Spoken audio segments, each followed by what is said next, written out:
دا د چه په مخه کړی هګۍ دی دا څه کوې په زوره خبرې ما سره وکړه دورې څونه پیدا کوې نه هسې تقریبا څو پیدا کوې د ورځې ډېرې پیسې پیدا کوې که نه دې پیسو کې غریب ته پیسې ورکوې که نه زکات خیرات غریبانو ته صدقه زکات خیرات شی ورکوې که نه دا 300 پیدا کوي کله کله 100 روپۍ هلته هغه ته سرکلي جام سره ناستې چې ناستې هغې ته یې ورکړو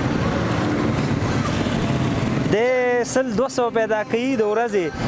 هلته جم کې یو خیرات والا ناست دی وی هغې ته بیا زه 10-20 روپۍ د ورځې ورکوم پخې خبرې کوي دا خلقه دکې موږ او تاسو ته خصوصا هغه خلکو ته چې هغې وس و توان لري ډېر لوی درس پروت دی راځه تا ته بچې یو تحفه درکړم راشي ته به بچی دا وخلی ښه دا بوټان خو تا نه غټ دي ته به داسې کې دا به پلار ته ورکړې او ته به ځان ته دا ټوټه ووایې